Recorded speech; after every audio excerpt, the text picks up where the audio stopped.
sobre el operativo Rápido y Furioso que ocurrió en la época calderonista y con el que los Estados Unidos ingresaron de manera ilegal 2.500 armas a territorio nacional. ¿Tenían conocimiento las entonces autoridades de nuestro país sobre este fallido operativo?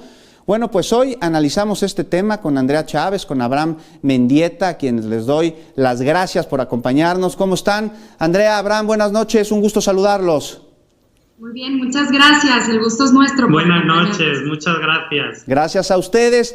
Andrea, Abraham, ustedes acaban de transmitir un trabajo documental que hicieron llamado... es un recuento sobre el calderonismo, breve historia del calderonismo. Andrea, pues un epónimo que nos remite a un sexenio de sangre, a un sexenio de guerra, a un sexenio de muertes que tú, personalmente, siendo del norte y lamentablemente viviste muy cerca. Así es, el día domingo a las 8:30 de la noche estrenamos este mini documental cuya pretensión era unir los esfuerzos periodísticos que valientemente han hecho Anabel Hernández, Jesús Lemus, Jesús Esquivel y otros tantos periodistas que se dejaron la piel en sexenios tan peligrosos como el de Felipe Calderón. Ahí incluso rescatamos una historia que marca un trágico recuerdo de todas en Ciudad Juárez en particular, como es el caso de la masacre de Villas de Salvarcar, en donde perdieron la vida 15 jóvenes estudiantes de secundaria, preparatoria y universidad, y Genaro García Luna, Margarita Zavala y Felipe Calderón escuchan las declaraciones de Luz María Dávila, una madre que perdió a 2 de sus hijos en este atentado, porque ella estaba molesta legítimamente porque Felipe Calderón les había llamado pandilleros para justificar la tropelía, para justificar este crimen en contra de los jóvenes. Hechos como este hubieron muchísimos, hay muchas historias que contar, hay muchas anécdotas que nos han marcado, no solamente en Ciudad Juárez, en Ciudad Tijuana, en Ciudad Reynosa, en Ciudad Victoria, en donde no solamente en los operativos conjuntos, por ejemplo el operativo conjunto Michoacán, el operativo conjunto Chihuahua, no solamente ocurrieron estas tragedias en esos operativos, sino de manera generalizada a través de los 6 años que gobernó Felipe Calderón y a través de los 6 años en los que Genaro García Luna estuvo al mando de la seguridad de toda una nación. Abraham, y García Luna y los nexos que tiene con el cártel de Sinaloa, está detenido en los Estados Unidos. Resulta increíble pensar que Felipe Calderón no sabía de estos nexos. Él lo desmiente, él dice que no tenía conocimiento. Si no tenía conocimiento, pues qué nivel de ceguera tendría durante su sexenio para no darse cuenta. Y si tenía conocimiento, pues está ahí de alguna manera coludido o por lo menos con complicidad con García Luna y con este grupo delincuencial. Pero a ver, Abraham, las pruebas al día de hoy, lo mucho que se sabe, ¿sabía o no sabía Calderón? Tú usaste la palabra correcta. Resulta increíble, y por increíble queremos decir poco creíble, que Felipe Calderón no supiera nada. Estaba el expediente que le entregó el general Daguajare, estaban las cartas del ex policía Herrera Valles, estaban los cables del embajador estadounidense Carlos Pascual, estaban las denuncias que el periodista Jesús Lemus hacía sobre la propia hermana de Felipe Calderón y sus nexos con la Tuta en Michoacán. Nosotros lo que intentamos en esta breve síntesis, historia breve del calderonismo que pueden ver en la plataforma del Soberano, era encontrar patrones comunes. Y el patrón era que todo el que denunciaba los vínculos de Felipe Calderón con el narcotráfico acababa perseguido y encarcelado, como el general, como el comandante de policía y como el periodista Jesús Lemus. Desgraciadamente mucha gente le avisó a Felipe Calderón de los nexos de García Luna con el narcotráfico, y digo desgraciadamente porque esa gente acabó perseguida y en muchos casos encarcelada, porque Felipe Calderón no tenía ningún interés en enterarse, porque Felipe Calderón lo sabía y era cómplice de lo que estaba ocurriendo en este país. Por eso mantuvo 6 años a un tipo tan siniestro como Genaro García Luna al frente de la seguridad pública de este país. Andrea, y sobre el fallido operativo rápido y furioso con el que ingresaron 2.500 armas a México, luego se les perdieron, dijeron, ¿es posible que Calderón de plano no supiera sobre este operativo, sobre todo después de lo que publicó Dolia Esteves en días recientes, en donde pues se muestra que en efecto tenía conocimiento? Ahí estaríamos hablando de colusión por parte del entonces gobierno de México con un operativo estadounidense que viola la soberanía, con el que se cometieron muchos crímenes, muchísimas personas murieron con estas armas. Claro, decíamos incluso en el documental que el calderonismo no se entiende sin dos planes maestros, no nada más Rápido y Furioso, sino también la Iniciativa Mérida. A ver, en Iniciativa Mérida se ponen de acuerdo México y países centroamericanos para poder seguir el comando de Estados Unidos en cuanto a la estrategia del combate a la inseguridad, recibiendo tecnología avanzada, inyección de recursos y dando a cambio un poquito de la soberanía en cuanto a las decisiones que se tomarían en estos ámbitos. Que bueno, va a la par de Operativo Rápido y Furioso, que fue este operativo en donde llegaron muchísimas armas de uso exclusivo del ejército con origen en los Estados Unidos y destino en México, supuestamente para localizar de esta manera a los miembros del narcotráfico a través de las armas.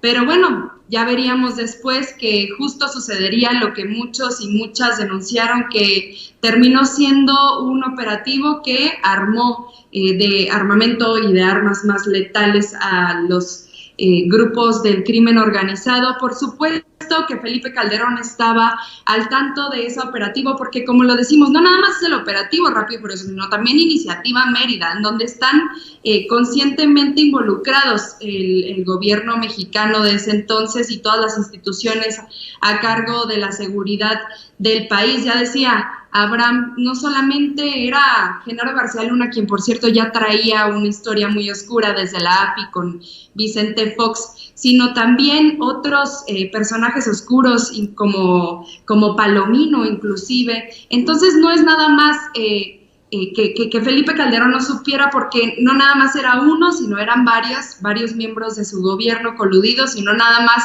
son la entrega de expedientes, de cartas, de parte de, no nada más de funcionarios foxistas, calderonistas, también estadounidenses, miembros del cuerpo diplomático, activistas, opositores, e incluso la gente que vivimos en esa oscura época en ciudades como Ciudad Juárez. Sabíamos que las instituciones no estaban de nuestro lado y sabíamos que no se estaba haciendo nada por preservar nuestra seguridad. Hoy, el día de hoy, se cometen 7 de cada 10 homicidios con un arma proveniente de los Estados Unidos de América. Entonces, el día de hoy estamos viviendo las consecuencias de ese operativo.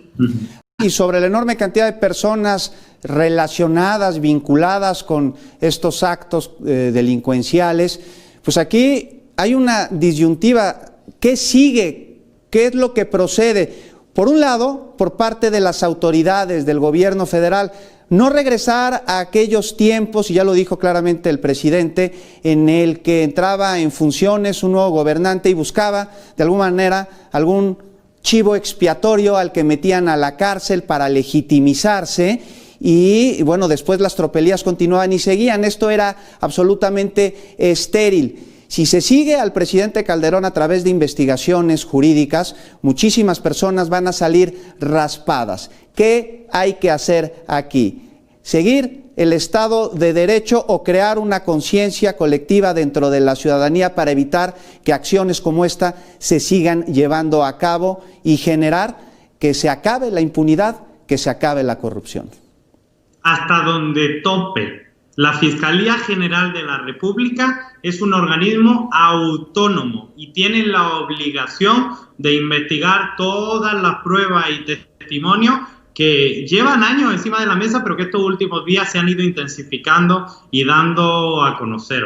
hasta donde tope. Un país no puede tener justicia si no está en paz con su memoria. Necesitamos hacer justicia para las 200.000 familias que perdieron a un ser querido en una guerra absurda mientras estos delincuentes recibían sobornos de la delincuencia organizada, mientras estos delincuentes protegían a uno de los cárteles frente a otro, mientras este país se convertía en un cementerio, mientras crecía al 300% la cantidad de homicidios que ocurrían en México durante el gobierno de Felipe Calderón. Hasta que Calderón entra en la presidencia, la tendencia delictiva iba a la baja. Con la guerra contra el narcotráfico, con Iniciativa Mérida, con Plan Rápido y Furioso, es cuando esto estalla por completo. Y las consecuencias, ya lo dijo Andrea, las estamos viviendo todavía hoy. 7 de cada 10 asesinatos en este país se cometen con armas ilegales procedentes de los Estados Unidos, como las que se legitimó y se permitió que entrasen. Felipe Calderón forma parte de quien permitió que esas armas ilegales entrasen en México.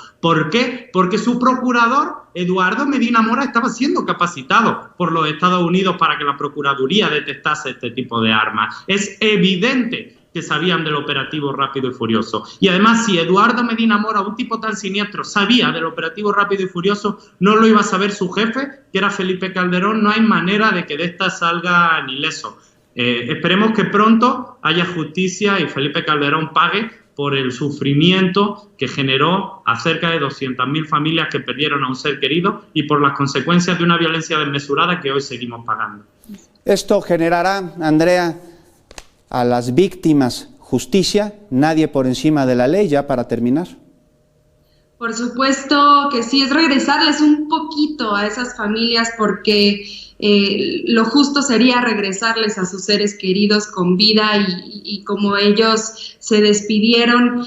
Creo que debe ser este momento, este proceso de transformación, un autor de perseguir a quienes cometieron estos delitos de lesa humanidad en esos años tan sangrientos, precisamente para darles un poquito de tranquilidad a esas 200.000 familias, a esas 200.000 madres, a esos 200.000 hijos e hijas que perdieron a su ser querido a manos no solamente del narcotráfico, sino de su gobierno también. Pues se destapa la cloaca de un narcogobierno, vamos a ver hasta dónde llegan las investigaciones, que se haga justicia. Andrea Chávez, Abraham Mendieta, muchísimas gracias por acompañarnos, es un honor tenerlos aquí. Estamos a la orden, muchas gracias. Gracias.